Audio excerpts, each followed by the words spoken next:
साहेब बंदगी। विरह भुअंगम तंडछो मंत्र न माने कोय, राम वियोगी ना जिए जिए तो बाउर होए। राम वियोगी विकलतन इन दुखवो मति कोय, छुवत ही मर जाएंगे ताला बेली होए।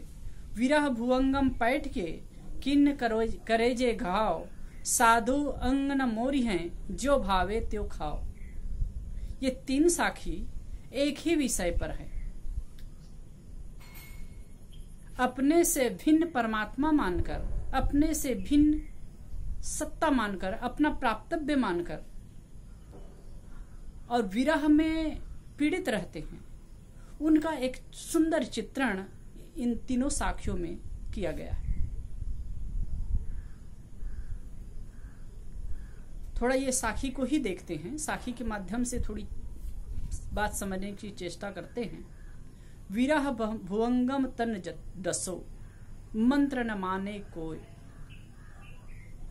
विरह रूपी अपने से अलग अपना प्राप्तव्य परमात्मा मान करके उसके विरह वेदना से जो पीड़ित हैं, यह विरह रूपी सर्प जिनको डसा है, मंत्र न माने कोय, वे लोग सलाह ज्ञान की बातों को, सद शिक्षा को नहीं मानते।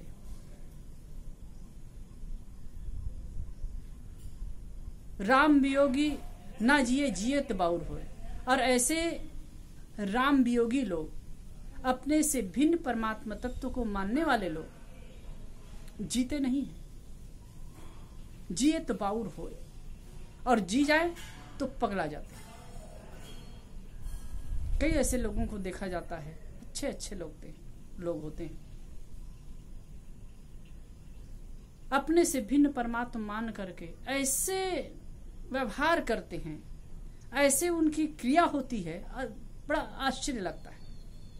इन साखियों का भाव देखते हैं, फिर उस पर चर्चा करेंगे। राम वियोगी विकल तन इन दुखों मति कोय। दूसरी बात साहब कहते हैं, राम वियोगी अपने से अलग राम को मान करके जो वियोग जनित पीड़ा से जो दुखी हैं, अपने से अलग राम मान करके जो विवेक जनित दुख से पीड़ित हैं, इन दुखों मति कोय, इनको कोई दुख मत दो, इन्हें कोई ऐसी बात न कहो जिससे ये दुखी हो जाए।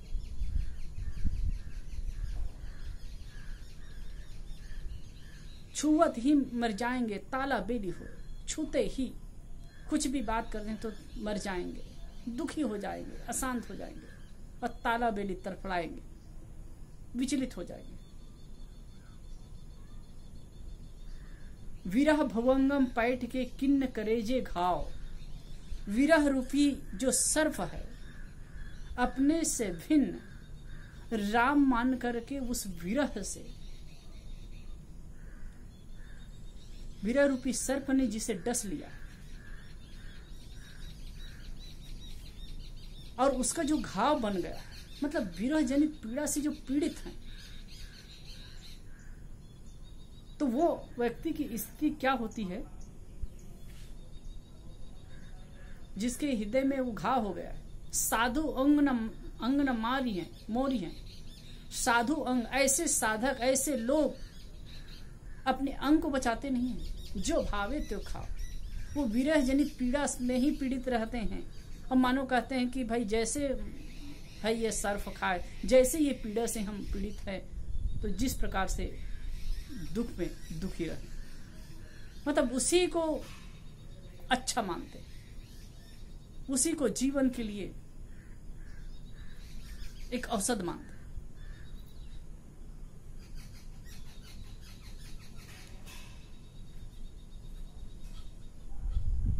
वेद में, उपनिषद में, शास्त्रों में ऐसी चर्चा नहीं है कि अलग से कोई परमात्मा मिलता है और वो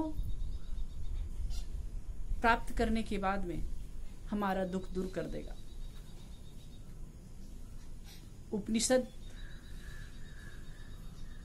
में तो निर्गुण ब्रह्म की ही चर्चा है, वेद में भी कर्मकांड की चर्चा है, और भी बहुत सारी बातें हैं, बहुत ज्ञान विज्ञान की भी बातें हैं, लेकिन उसमें भी नहीं कि कोई ऐसा मतलब परमात्मा या भगवान मिलता है। शास्त्र में जो 6 प्रमाणित शास्त्र हैं, सांख्य, न्याय, योग, मीमांसा, वैशेषिक और वेदांत, इसमें भी नहीं। ये सब बातें पुराणों में, महाकाव्यों में इसमें आया है कि अमुक ने अमुक को भगवान ने दर्शन दिया, अमुक को दर्शन दिया, ध्रुव को दर्शन दिया, प्रहलाद को दर्शन दिया, अजामिल को दर्शन दिया। और ये भारी महिमा की बातें हैं। और ये सब बातें जैसे कि महाभारत में है, श्री कृष्ण महाराज विराट स्वरूप अर्जुन को दर्शन देते हैं। लेकिन मान ले जाए कोई परमात्मा है, हम एक अर्थ में माने कि मान लें कोई परमात्मा है और वो दर्शन देगा, तो दर्शन देगा, दर्शन प्राप्त करके क्या हासिल होगा, क्या हो जाएगा? तड़पते रहते कितने, हे भगवान कब दर्शन दोगे? कभी राम बन के, कभी श्याम बन के चले आना, प्रभु जी चले आना। तो कभी चूड़ी बेचने आना, कभी ये बेचते आना, कभी वो बेचते आना, नाना प्रकार से ये गीतें चलती है। कहाँ महाराज कृष्ण का क्रांतिकारी स्वरूप, कहाँ उनका एक योगेश्वर स्वरूप, कहाँ एक महान राजनीतिज्ञ, महान कुशल शासक की जो उनकी स्थिति थी, कहाँ वो सर्वहारा के पक्षधर श्री कृष्ण। अब महिमा में ऐसा मतलब ये कर दिए कि उसको चूड़ी बेच करके मंगा रहे। इस प्रकार से तमाम बातें उनके ऊपर कही गई है और भी अनेक अवतारों पर चर्चा है। वास्तव में आप देखें, कोई भी अवतार आ जाए, कोई भी परमात्मा जो इष्ट मानते हो आप, जो आपकी भावना है वो आ जाए, आप क्या करेंगे? आपके प्रियजन जो आपके पास में उपस्थित हो जाए तो क्या हासिल होगा आपको? कुछ क्षण के लिए मन को संतोष हो सकता है, कुछ क्षण के लिए नयन सुख हो सकता है, लेकिन अंततः क्या हासिल होगा? अंततः तो बिछड़ेगा है।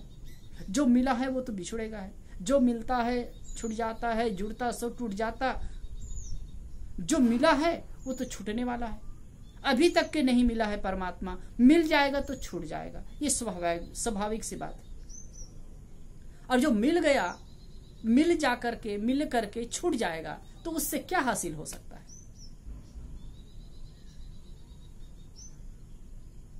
यदि महापुरुष हुए हैं तो उनके जीवन से मार्गदर्शन लेना चाहिए।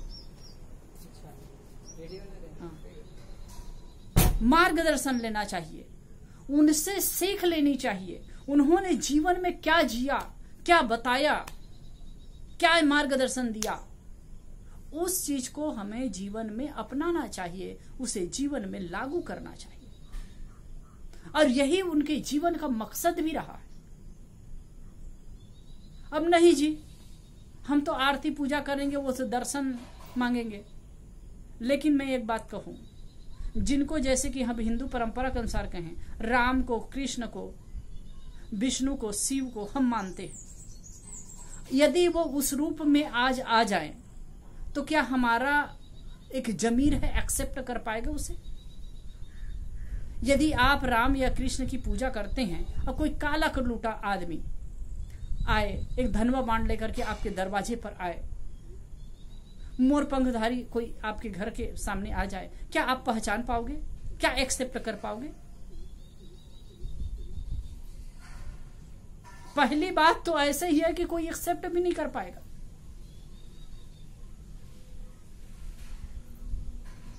और वो मिल भी जाए तो आपको क्या संतुष्टि हो सकती है?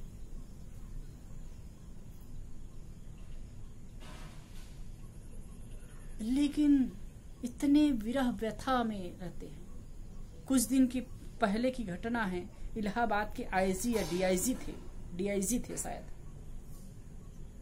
वो कृष्ण को परमात्मा मान करके अपने को स्त्री, उसकी गोपिका मान करके अब इतना विह्वल होकर के गीत गाते थे और पूरा श्रृंगार स्त्री का। डीआईजी, विचार करो आप, डीआईजी था, पुलिस विभाग का एक खास अफसर था, आईपीएस अफसर था।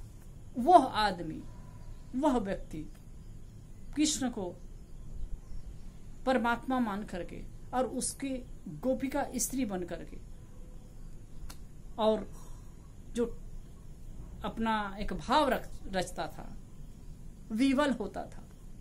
क्या अद्भुत है। निश्चित ही बात यह है कि हम किसी इष्ट की आराधना उस ढंग से करते हैं तो हमारे मन में और कोई भाव नहीं रह पाता है और हमारा मन एकाग्रचित हो जाता है। लेकिन एक चीज समझिए कि जो चीज है ही नहीं, जो चीज उपलब्ध ही नहीं हो सकता है, और उपलब्ध होगा तो वो कुछ हासिल हो भी नहीं सकता है, उसके पीछे हम लग करके क्या प्राप्त कर सकते हैं? वास्तव में आपका प्राप्तव्य, आपका परमात्मा, आपका सत्व आपके अंदर है।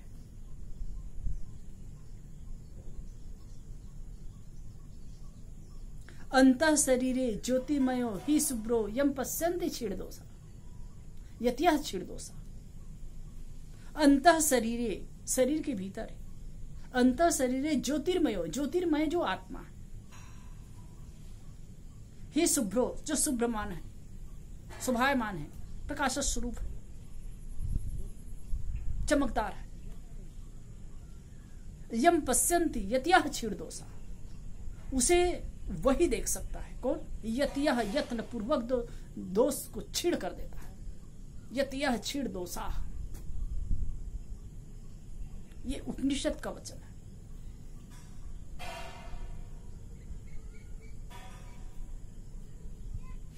वेद में भी ऐसी बातें आई। और भी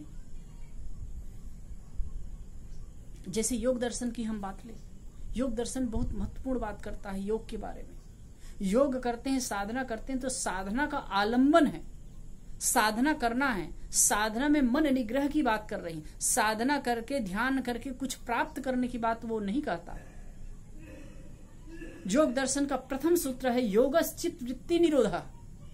वैसे प्रथम सूत्र तो है अथ योगानुशासनम। दूसरा सूत्र है योगश्चित्त वृत्ति निरोधः। योग है चित्त वृत्तियों का निरोध हो जाना।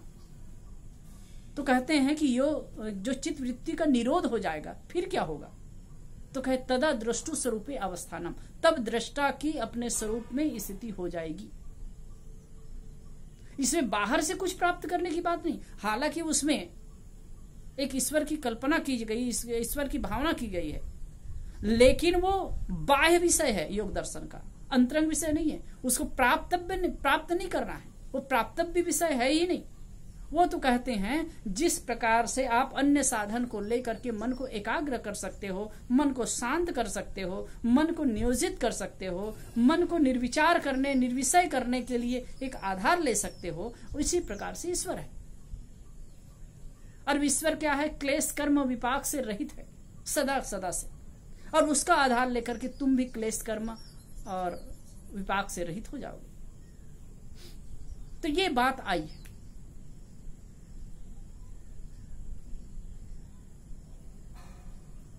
और जितने ज्ञानीगण, आजकल मैं महाभारत पढ़ रहा हूं तो महाभारत के शांति पर्व में इतनी गहरी बात आती है कि तुम क्या खोजते हो। तुम जो उसमें कहा गया है सारी इच्छाओं को, सारी वासनाओं को, सारी कल्पनाओं को छोड़ दो और अपने आप में आ जाओ। तुम्हारा सत्व, तुम्हारा परमात्मत्व वही। मान लो जाए, ऐसे लगता है कि कबीर साहब कह रहे हैं। कबीर साहब तथ्य की बात कहते हैं। और यही बात कबीर साहब जो कह रहे हैं वो कबीर की ही नहीं है, यह पहले भी महापुरुषों ने अपने अपने ढंग से बात कही है।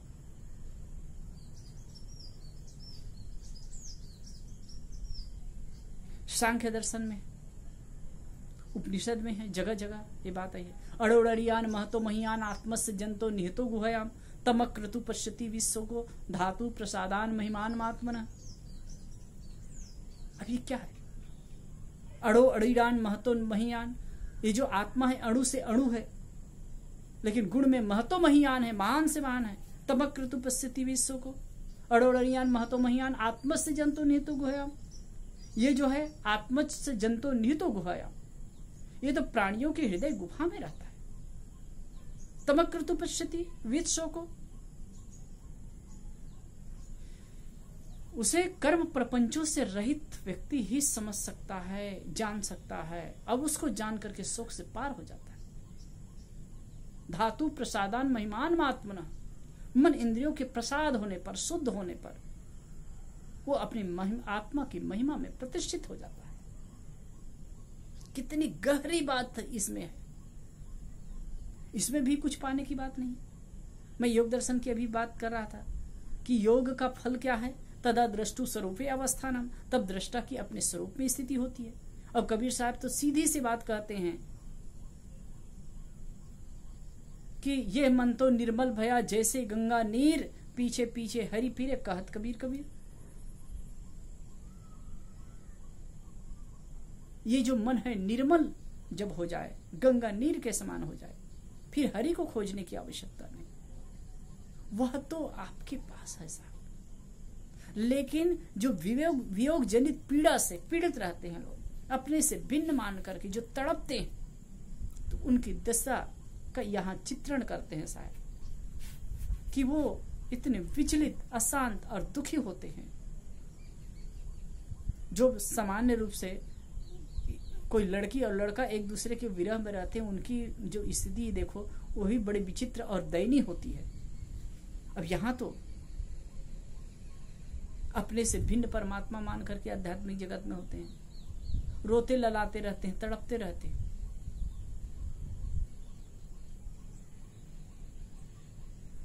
वास्तव में हमारे महापुरुष हो गए हैं, हम उनको भगवान मान के पूछते हैं। वैसे भगवान तो क्या है, भग्न कर दिया वान, जिसने अपने बुराइयों को भग्न कर दिया वही भगवान है।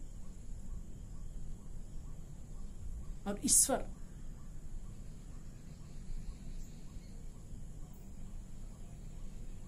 इस स्वामी वर श्रेष्ठ, जो श्रेष्ठ स्वामी है, श्रेष्ठ क्या है, किसी को भी आप मान करके पूजते हैं, अच्छी बात है, उनसे सत्प्रेरणा लीजिए। वास्तव में श्रेष्ठ आपका स्वरूप ही है।